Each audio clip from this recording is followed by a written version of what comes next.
Select your heroes.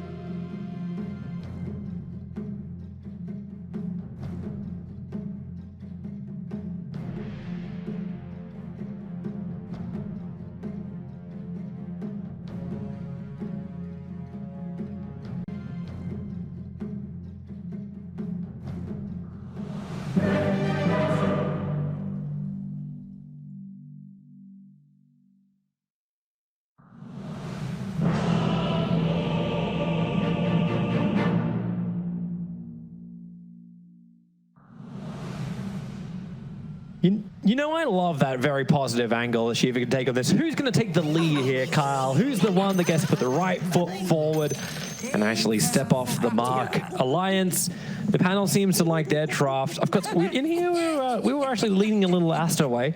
Yeah, I love the DP pick. I think this is probably what tilts it for me. One of the harder counters to TA in the game. Used to be a little different because TA was just a much stronger laner when the refraction could function on Deny, so you could abuse her in the laning phase. But even if you buy BKB, the ghosts just deal with your refraction almost immediately. And before BKB, the drain does a piece of damage every 0.25 seconds, so you lose your refraction in the blink of an eye. And you also can then just naturally buy armor and build yourself to be tanky against this sort of damage. And if you look at Alliance, they don't really have any magical burst. So it's just buy armor, get HP, and effectively you're just not going to go down. The silence also super good against heroes like Omni and Rubik. So I actually want to address this because this is something I think we saw from Alliance's Ricky when they played against Aster during that winners bracket semifinal. Hanskin is going to go check bottom rune. There's already a trap here, but there's an invis. They have detection. No, yeah, Rubik's rotating over. I think he wants to have a kind of play here, but then again, Exorcism is up and you've got an invis rune. So DP just needs someone to hold him there, and Fade's going to do exactly that. Limp on the run back underneath the tower. The Fairy Fire will not give enough life to survive. Yeah. And Chuan spills or drills first blood. All he needs is stun, and it's very ambitious. I'm shocked Alliance made that play because there's no value for that rune, and he had an invis, and you have no detection. There's no opportunity to get a kill there, and as we just saw, of course, like, wait, Hanskin?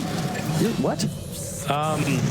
Guys, it's a DP. Little uncertain because the ulti is still up and they're still forcing the tier 1 tower. Meanwhile, on bottom, 33 being hunted down by 3 players of Aster. I actually kind of like this from Baboka. He actually skipped the Fire Snap Cookie to get one little point up and a little shredder. Just to slow down 33 at the start of this engagement. They're going to finish it off with SCCC hitting that last hit. So far, so good from Aster, just playing clean. And that was an excellent usage of the first DP ultimate. I can't believe they got first blood 6.5 minutes. The south, they'll find it. Yep. And the Chopper Centric underneath the tier 1 tower. Yep. Just want to make sure there's no traps here because you're just falling into this tower. I don't, again, what does Alliance do here, right? You can TP, is that the Riki? Yeah, but is right behind it. There's your Riki jumping in, puts up the smoke screen right on top of Fade, but then a quick cookie gets Fade to jump away to safety, and you're still underneath the Exorcism. This is Alliance fighting into the DP ulti and XSS, able to get the leash, but only on one, only on Fada. Probably would have really preferred to get Nico with that too. I love the way they play this, because they start with just the 2. If you can take this tower for free, you will, but because Alliance rotate in, they just bring more numbers, and as long as you have an equal number of players and your DP ult is active, there's no way Alliance can fight into you. So just the right way to play this. And if that coil is just a little bit closer, then that actually is a kill on Nico as well. But he escapes. And yeah, Limp is going to farm in the jungle, get a Deso as soon as he can. But the concern is really just the lack of ability. Just pushing him closer and closer towards that Yule set. They're only 100 gold, 13 minutes in. So very difficult for Alliance to even get a lockdown. Like normally you see DPs with like Oracle, another great hero that's been throughout this tournament, but they just want to get him on the front lines and survive. There's a better way. Limp caught inside the Dream Call. The Suns from Fada won't really do anything, and one of his kisses from Baboka sits on the back lines, is firing forward, and they didn't even have to burn Exorcism. Nope. And look at this, though. What was the key there is that SCCC was already shoving up top. So he runs away from his team as they make this big coordinated effort mid. And they also get vision. It's just really complete movements from Aster. It's why this team hasn't lost a game. They're thinking in 4 different places at once. So, yeah, sure, it's just a kill.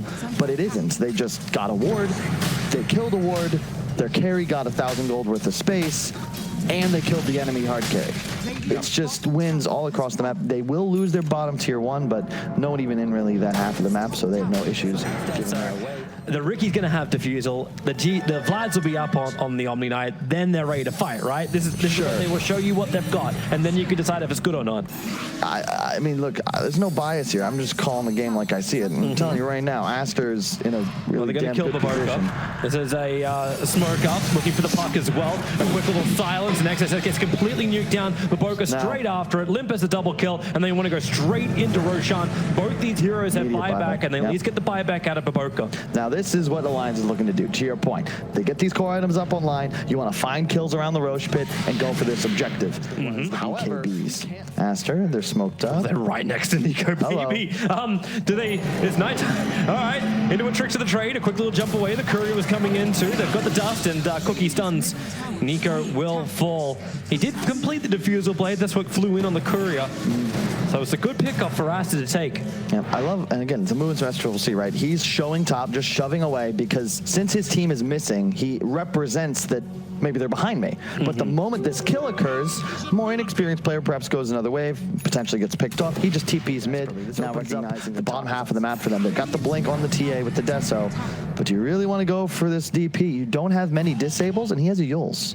Well, they put the easier target on the front lines. The Omniite with the 20 armor. And look at the positioning from Aster as well. Limp will attack from the trees. Finally, the tier 1 tower is fortified. Yep. Puck's already left. Like, he's not even actually here. Like, XSS has gone all the way north.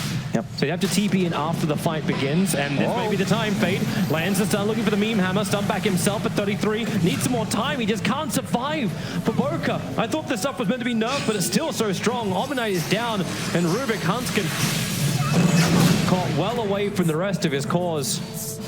Yeah, in fact, his course just left. It's like, we don't have our BKBs yet. Like, both the Ricky as well as the TA do not want to fight.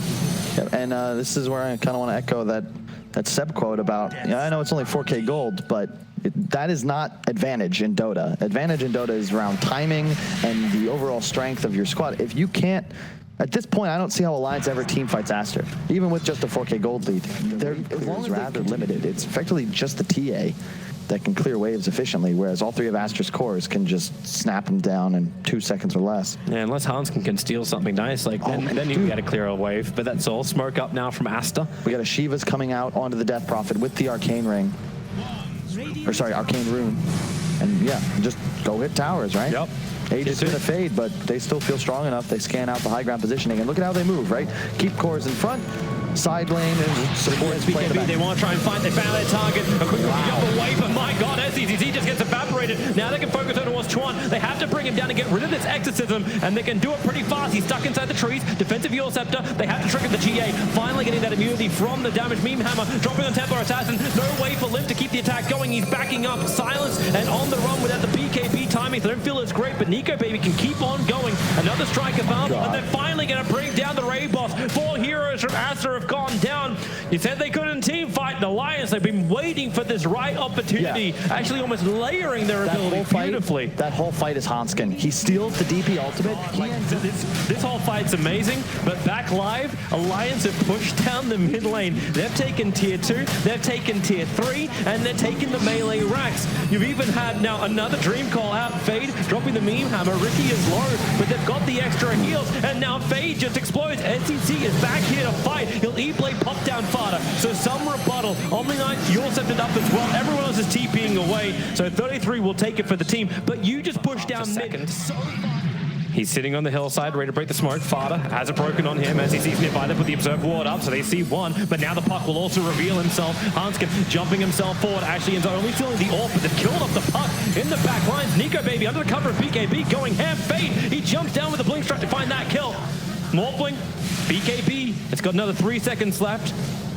So it's a 2-for-1 trade-off, and Alliance getting the hunting that's looking for. Yeah, XXS just caught sleeping there. Just, you know, everyone from Alliance, he just blinks in, gets lifted, immediately obliterated. Fada pays with his life, but, you know, you grab the gem, no big deal. Aster, this is actually how they don't want to start. Like, the only target you don't want to go for is the Ogre. Fada does a great job there. He has 2,700. All the damage they can get out underneath the TA traps. That's where the puck just walked over. They really want to fight here.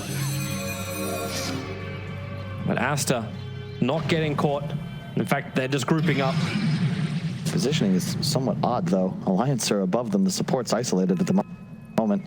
They see Nyx jump in. Hanskin gets the pick up, throw back down again. You're going to remove that Nyx pretty damn quickly, as well as the snapfire. Really caught in that too, but the Dream Coil, Limp, he just can't run away. Save for 33. There's no GA available. They can't stop all that physical damage. And wow, Fada. Well, I suppose it's probably the safest place you can TP out, but the Yule Scepter up. And Fada comes down to die. Hopefully he can. Look at how many are on the map, right? 6th place. They run out of stock quite quickly. Yeah. And with DP also coming up in 30 seconds, perhaps you just go for Throne here if you're Aster. They might. They go to the multiple timeout, so SEC loses the secondary life, but he hasn't been threatened so far. Overwall buyback, TA holding hers for the moment. There comes the Omni Knight.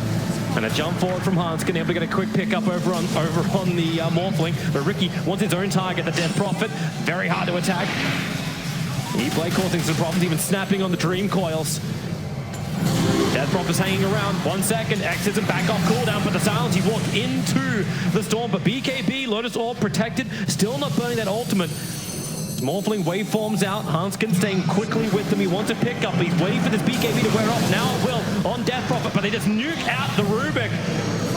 As Mortimer Kiz is flying forward, looking for extra damage into the tree lines, catching up 33 as well as Limp. He'll go up towards the air. Once again, we get that hold. Fada popping, exploding, and the Spike Carapace stunning Rubik on the back lines as well as the TA. Both do not have buyback, and now you go for the GG. In fact, you even get the call out from Alliance. They've been fighting so hard for this. They started to feel like they got the control of the game up, but Aster waiting for the right time to pounce, continue their win streak, taking game 1 of this grand final. This has been the secret to Aster's success. They're in control of the win condition. If they don't make mistakes, they are going to win this game.